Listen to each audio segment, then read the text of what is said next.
Hi. So I did prepare some information for you, and it's all written down for me not to forget anything.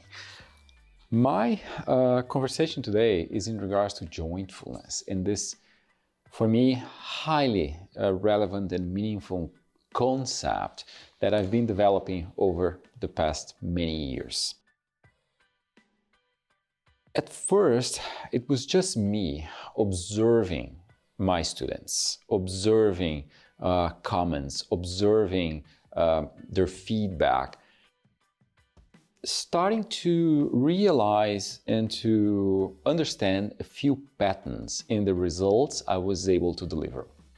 And then my teachers started bringing to me quite the same kind of feedback, and that definitely gave me a very nice pattern to analyze.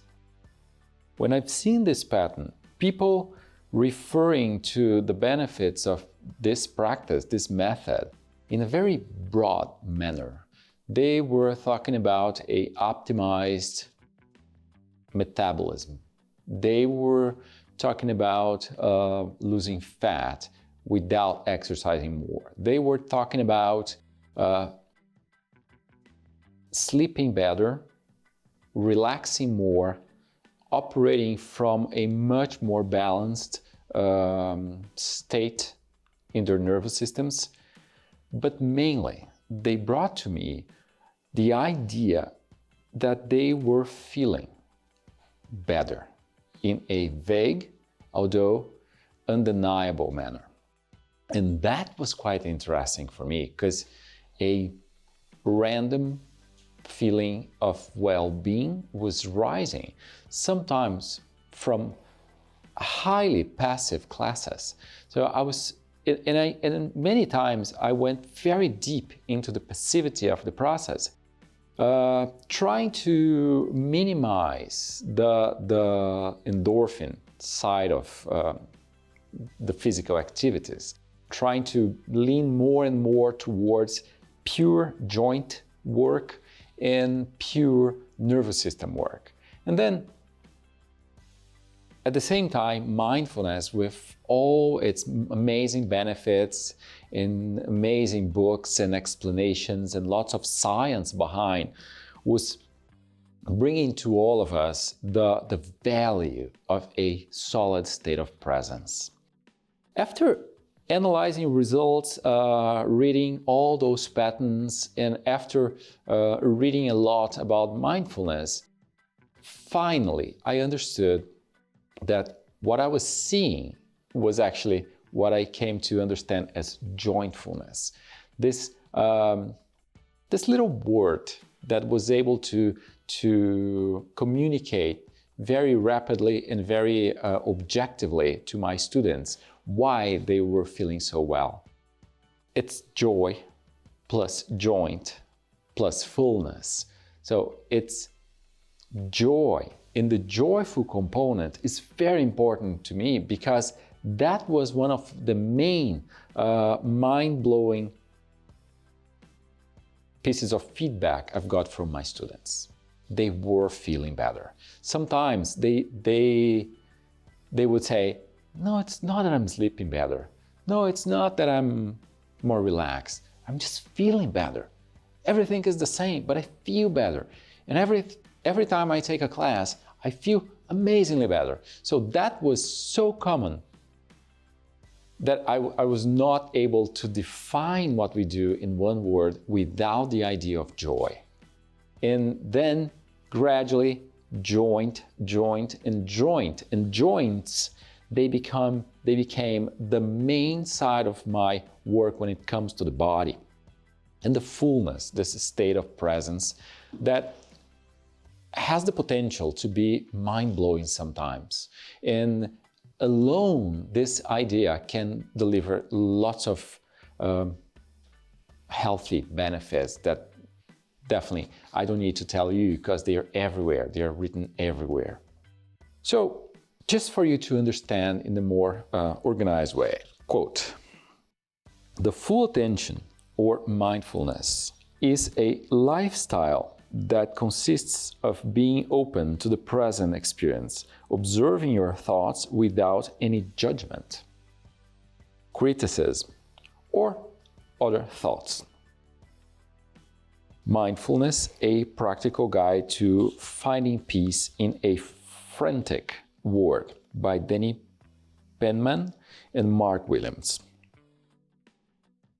Mindfulness has this amazing theory that I thought, well, that is exactly what I want to deliver. But I'm always passionate about using the body in the yoga practice. And this is why, for me, delivering that needed to be done with the use of my body and my students' bodies. Jointfulness has a different path. I define it as a state of presence obtained through stimulus of one or more joints. In the Kaiut practice, jointfulness develops an important neurological reconnection between body and mind, mind and body. It's not a one-way lane, it's both. It's mind, body, body and mind, everything together at the same time. So it's basically a state of presence created by a safe, absolutely safe stimuli in our joints, and that delivers the presence we want. But those joints are being used in perfect alignment with our ancient nature. Each yoga pose is designed to be a leverage system that acts biomechanically, stimulating as well alignment between the brain and the body and the brain. So at the moment your brain notices that you are using one joint or a set of joints in alignment with your ancient nature and in a safe way, that lightens up the brain, and at the same time that creates this sense of well-being.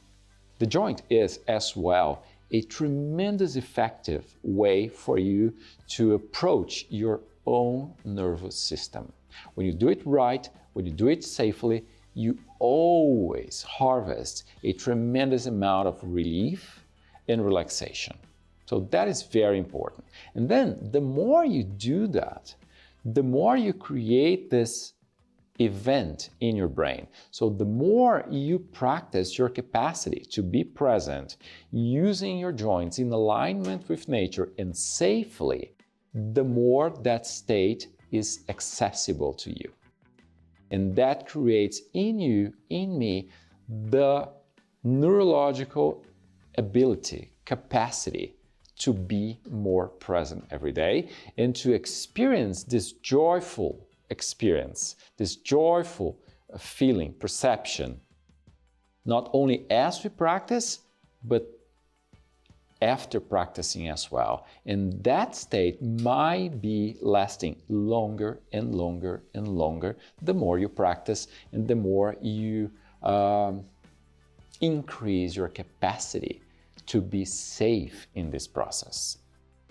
So, the stimuli must be 100% safe. In other words, every pose during class needs to be done in a way every student reaches their optimum performance.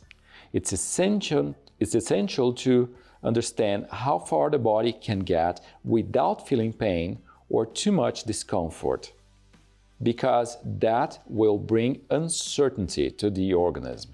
Not only pain and discomfort, but also fear. You should never practice with the back part of your brain kind of having a negative expectation. Without safety, there is no state of presence in this method. There is no jointfulness. There is a significant scientific foundation to talk about jointfulness. A great factor that let us understand how jointfulness is possible is the neuroplasticity of our brains. Yes, the more you do, the more you develop this innate capacity of doing more and better. And the more you do and the more you experience this sense of well-being, the more you feel like practicing more, the more you feel that your body is somehow attracted to the practice instead of practicing being a discipline or a effort. This is why the very beginning of this process is so remarkably important, and it has to be developed so carefully, so cautiously. For me nowadays, jointfulness is where our practice gets started. If you do it right from the beginning, if you imprint your system with this positive, remarkable, and joyful experiences, the more that happens, the more you will gain velocity, the more you will feel your practice and your sense of well-being taking off in many ways. The logic is this: to stimulate the joints so the brain is capable of recognizing itself and creating new neural connections. It's very important to make that neurological reconnection to the body movements. After all, it's not the body that changes the brain, it's the brain that changes the body. This is why you gotta place your body in alignment with nature in this sort of sweet spot where you experience full safety, and then your brain is able to allow you to be more and more into it with no conflicts. We can, to bring to you a more tangible explanation, let's talk about the psoas muscle a little bit. Usually I don't talk about this muscle too much, but it's a very easy example. The psoas is the only structure that connects our legs and our spine, so the lowest part of the body and the upper body. It's bilateral and it's always asymmetrical, always. So this muscle, beyond of those characteristics, is also a tremendous nervous system reservoir. And this is one of the reasons why this muscle has such a tremendous influence in our posture. Because everything we feel emotionally that moves through the nervous system will influence this muscle, and vice versa. It's the deepest stabilizing muscle of the human body, impacting the structural balance, range of motion, joint mobility, and functionality of the organs in the abdomen. It's strongly connected to the emotions as an interface of emotion and posture. Influences locomotor system as a whole. So if it's connected to posture and emotion and influences the locomotor system, then we have it all together. The larger muscles, quote, the larger muscles of the psoas is one of the main factors of the complex neural network of the human psychosomatic experience and the reactive stress potentially involved in the incidence, but also in the relief of the post-traumatic stress disorder. Anatomy: bony pelvis and lower limb, psoas major, Marco A. Siccardi and Christina Valli. So that is quite remarkable, because once you impact the psoas, you can release tension that has been stored in it. If you absorb a traumatic experience, it tenses up in a way, being very shallow. But then working on that muscle, you can release it, or you have the potential to release it. That's why we do a lot of pelvis work in this method. That's why we work with hips so much, because our hips and many other things and many other angles and specific approaches, they will impact joints, that will impact psoas, and sometimes, or very often, that will create a tremendous release that changes the whole of the body, that creates, as I used to say, a systemic approach. So if you change that, you change the posture, you change the gait, you change the overall feeling of well-being almost immediately. This is one of the reasons why sometimes the students come to me or to you and they simply lie on a mat, do a few simple things, and they shut down in a deep state of relaxation. They after class say, well, I don't sleep better and I don't relax often. I've never had this experience before. Yes, that happened because we've touched a joint, and from that joint we've touched the nervous system, and the nervous system has the opportunity to let it go and reset. So it's a beautiful process, and the more you do, the more you harvest that type of experience, the more they will be accessible to you through neuroplasticity. So you develop the habit and then the ability of being in that state very often. And definitely, if you've been seeing my work for a while, you know that beyond the practical experience, it's very important to support our minds and our nervous systems, our emotions intellectually in the process. I would suggest you to read Breaking the Habit of Being Yourself, How to Lose Your Mind and Create a New One by Joe Dispenza. Why I like this book? I do like this book because this book gives us a clear idea of the potential of being present. For me, being present, using the body, using the joints, using the idea of jointfulness is even better because we're multitasking in a highly efficient way. This book will give you a clear perspective on what is the value of being fully present. What is the value of being able to choose your thoughts carefully and kindly? That's the reason for me.